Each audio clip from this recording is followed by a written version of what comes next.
এক গ্রামে থাকতো এক খাদ্য রসিক। তার আয়ের সবটাই ব্যয় হতো শুধুমাত্র খাবারে, আর কোনো দিকেই তার খেয়াল ছিল না। এভাবেই খেয়ে দিয়ে ভালোই দিন কাটছিল।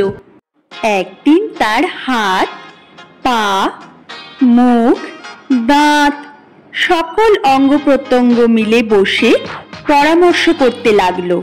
হাত বলল, দেখো ভাই, আমরা প্রতিনিয়ত পরিশ্রম করে যাচ্ছি, পা নিয়ে চলেছে খাবারের দিকে, আমি হাত খাবার তুলে দিচ্ছি মুখকে, মুখ তার ভেতরের দাঁত দিয়ে চিবিয়ে দিচ্ছে, কিন্তু পেটকে কোনো পরিশ্রম করতে হয় না, সর্বক্ষণ নিশ্চিন্তে রয়েছে।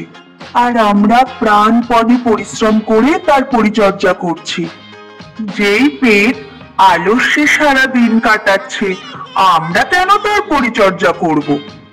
তাই এসো সকলে প্রতিজ্ঞা করি, আজ থেকে আমরা আর পেটের সাহায্য করব না। এই চক্রান্ত করে তারা পরিশ্রম করা ছেড়ে দিল আর হাত পা গুটিয়ে বসে রইল। পা আর নড়েও নড়ে না, কিছুতেই আহারের স্থানে যায় না। হাত খাবার মুখ অবধি পৌঁছে দেয় না, মুখকে খাবার গ্রহণ করতে হয় না, দাঁতকে চিবাতে হয় না।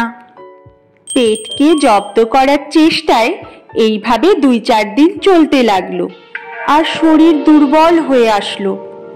সকল অঙ্গ প্রত্যঙ্গ নিস্তেজ হয়ে এলো। অঙ্গ প্রত্যঙ্গের একজনেরও আর নড়বার শক্তি রইল না। তখন তারা বুঝতে পারল, যদিও পেট পরিশ্রম করে না, কিন্তু পেটই এমন অঙ্গ যে বাকি অঙ্গ প্রত্যঙ্গকে পুষ্টি আর শক্তি দেয়। পেটকে খাবার জোগান না দিলে আর পরিচর্যা না করলে বাকি সকল অঙ্গকেই নিস্তেজ হয়ে পড়তে হবে।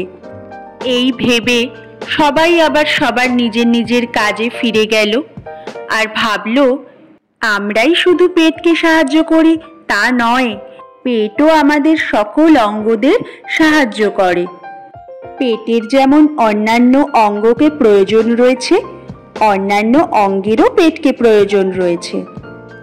যদি সুস্থ থাকতে হয় তাহলে সকল অঙ্গকে নিজের নিজের কাজ করে যেতে হবে। সবাই মিলেমিশে কাজ করাই বুদ্ধিমানের কাজ।